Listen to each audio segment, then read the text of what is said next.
दिल्ली हिंसा में हर दिन बढ़ रहा है मौत का आंकड़ा, 41 तक पहुंची मरने वालों की संख्या। दिल्ली हिंसा में अब तक पुलिस ने दर्ज की 123 एफआईआर, कुल 630 लोग गिरफ्तार और हिरासत में लिए गए। प्रभावित इलाकों में ड्रोन कैमरों का इस्तेमाल कर रहा है प्रशासन, छतों पर रखे पत्थर, एसिड और पेट्रोल बम की तलाश। हालात सामान्य होने के बाद सामने आ रहे हैं साजिशों के सबूत, घरों की छतों पर पड़े पत्थरों और जमा करने का काम कर रहा है प्रशासन। शांति बहाली के लिए रात भर गश्त पर रहे पैरामिलिट्री फोर्स के जवान चप्पे चप्पे पर रखी जा रही है नजर। एफआईआर के 36 घंटे बाद भी पुलिस की गिरफ्त से दूर है ताहिर हुसैन, सबूत खंगालने में जुटी है फॉरेंसिक टीम। आम आदमी पार्टी से निलंबित पार्षद ताहिर हुसैन के घर पहुंची एसआईटी की टीम, दंगों की साजिश के सबूत ढूंढने की कोशिश। उस नाले के पास भी पहुंची फॉरेंसिक टीम, जहां अंकित शर्मा का शव मिला था, मौके से मिले सबूतों को इकट्ठा किया गया। ताहिर हुसैन पर आईबी के सिक्योरिटी असिस्टेंट अंकित शर्मा की हत्या का है आरोप, कभी भी हो सकती है ताहिर की गिरफ्तारी। ताहिर हुसैन की गिरफ्तारी को लेकर एबीवीपी का प्रदर्शन, कहा साजिश के तहत फैलाई गई हिंसा। ताहिर हुसैन को लेकर सुलग रही है सियासत, मनोज तिवारी बोले आका का पता करना भी जरूरी है। करना ये एजेंसीज का काम है और उसके तार बहुत दूर तक जुड़े हुए हैं। हमारा तो सिर्फ इतना कहना है कि इसके गर्भ तक जाएं।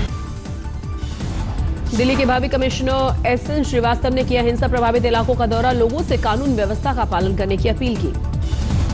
राष्ट्रीय महिला आयोग की टीम ने भी प्रभावित इलाकों का दौरा किया, पीड़ित महिलाओं से बात की। लेफ्टिनेंट गवर्नर अनिल बैजल ने किया हिंसा प्रभावित इलाकों का दौरा, जाफराबाद और मौजपुर के लोगों से मुलाकात करने पहुंचे। हिंसा पीड़ितों से मिला कांग्रेस का प्रतिनिधिमंडल, मुकुल वासनिक के नेतृत्व में जीटीबी अस्पताल पहुंची नेताओं की team.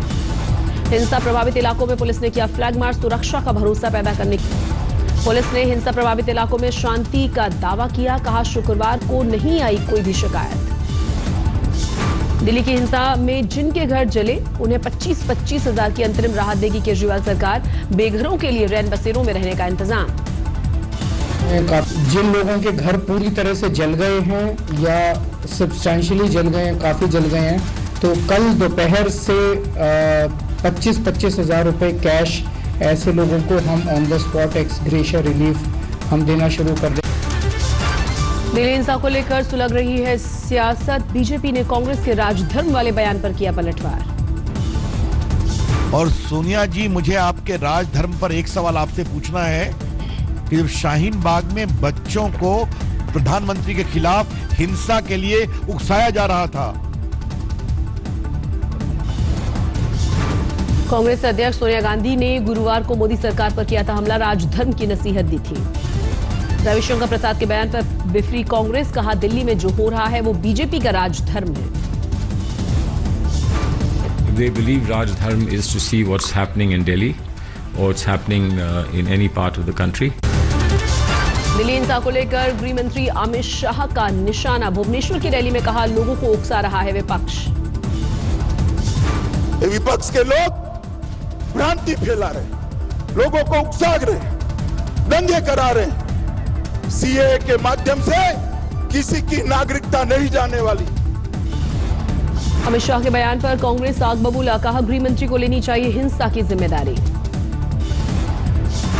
Principle of a democratic government is accountability for any action or inaction that leads to unrest lies with the government.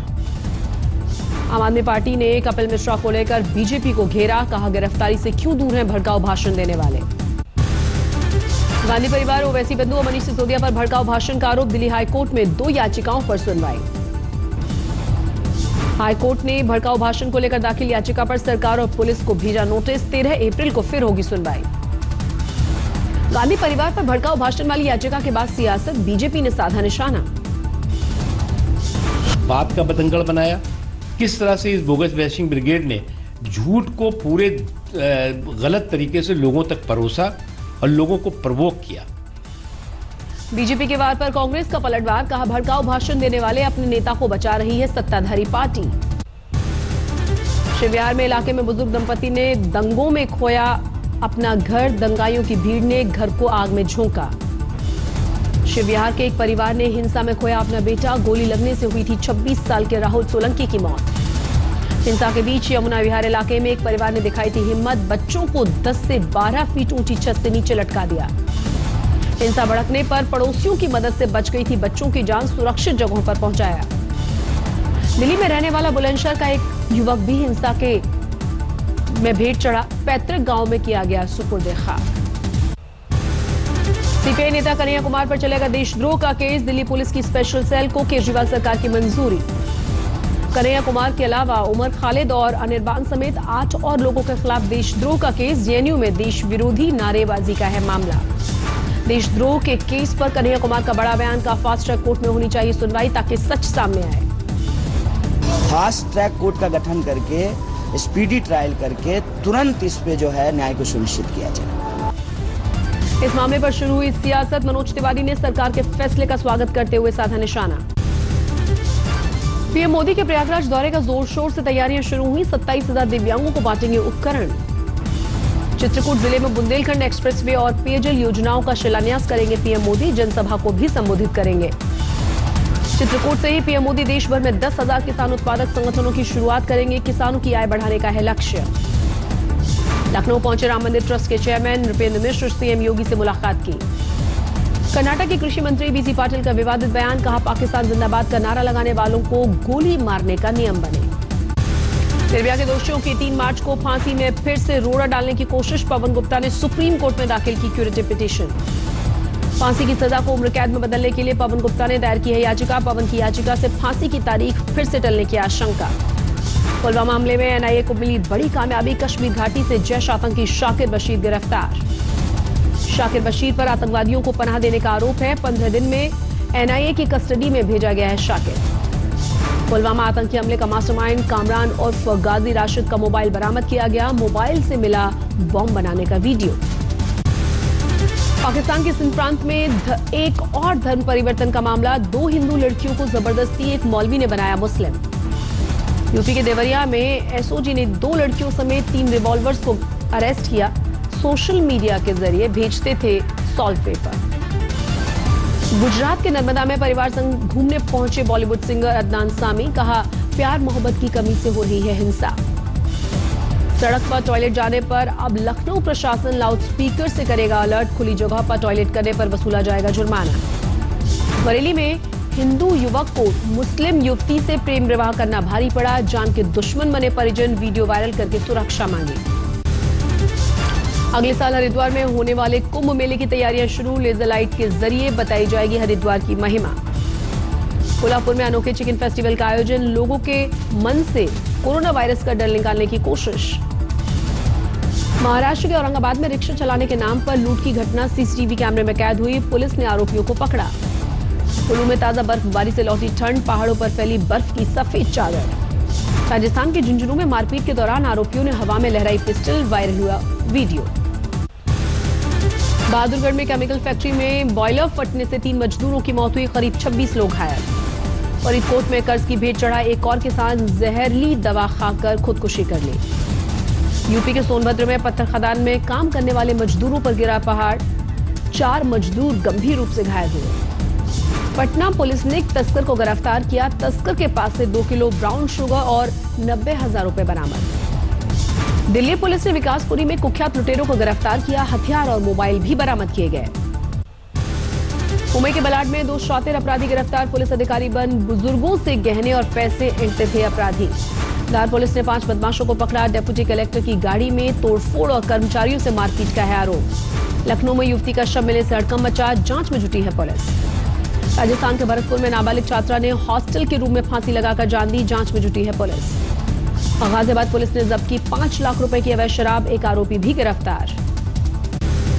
Mumbai में ऑनलाइन धोखाधड़ी के मामले में 5 गिरफ्तार, बड़ी कंपनियों के नाम पर बेचते थे नकली माल। मेरठ में कई लोगों के साथ दूल्हे ने भी की शादी में फायरिंग, वीडियो वायरल होने के बाद पुलिस ने दर्ज किया मामला।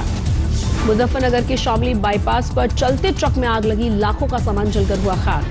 दिल्ली से चले गाजियाबाद में एक ही परिवार के 4 लोगों का शव बरामद, मुखिया ने पत्नी और बच्चों को जहर देकर मारा और उसके बाद की खुदकुशी। बिहार के भागलपुर में हाई वोल्टेज ड्रामा, तिलकमाझी के स्मारक पर पिस्तौल से लैस युवक ने हंगामा किया।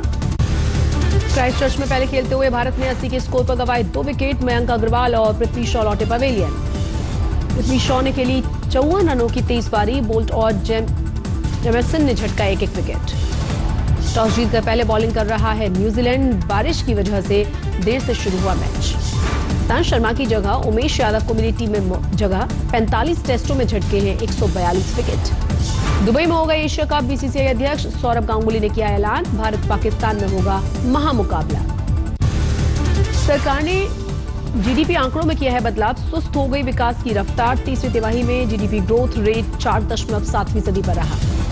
जनवरी तक वित्तीय घाटा 2019-20 के लक्ष्य का 128.5%। पिछले साल जनवरी तक लक्ष्य के 121.5% के बराबर था वित्तीय घाटा। पीएफ पर कम हो सकती है ब्याज दरें। 8.65% से घटकर 8.5% होने की उम्मीद। सरकार जल्द लॉन्च करेगी निर्भीक योजना। निर्यातकों को मिलेगा सस्ता कर्ज। 1 अप्रैल से 7 गुना बढ़ सकता है मोबाइल बिल। वोडाफोन और आइडिया ने मोबाइल डेटा के लिए शुल्क बढ़ोतरी की मांग की है। आरबीआई के पूर्व गवर्नर रघुराम राजन ने सलाह दी, कहा पहले कोरोना वायरस को रोकें, अर्थव्यवस्था की चिंता बाद में करें। कोरोना वायरस से अपने कर्मचारियों को सुरक्षित रखने के लिए नेस्ले ने उठाया कदम। मिड मार्च तक बिजनेस ट्रैवल पर लगाई है रोक। पिछले 24 घंटे में चीन में 44 लोगों की मौत। 2800 के करीब पहुंचा मौत का आंकड़ा। करीब 89,000 लोगों में बीमारी की पुष्टि।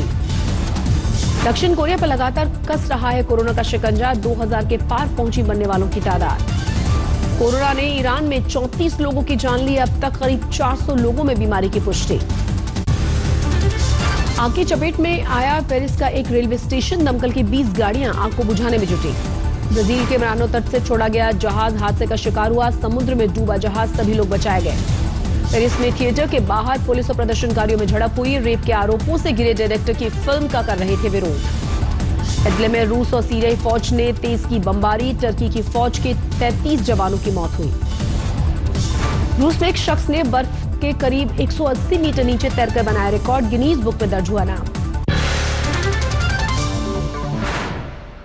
नमस्कार, मैं हूं अंजना ओम कश्यप। हमें उम्मीद है ये वीडियो आपको पसंद आया होगा। लेटेस्ट खबरों के लिए यूं ही देखते रहिए आज तक, और इस वीडियो के पसंद आने पर लाइक, शेयर एंड सब्सक्राइब करना ना भूलें।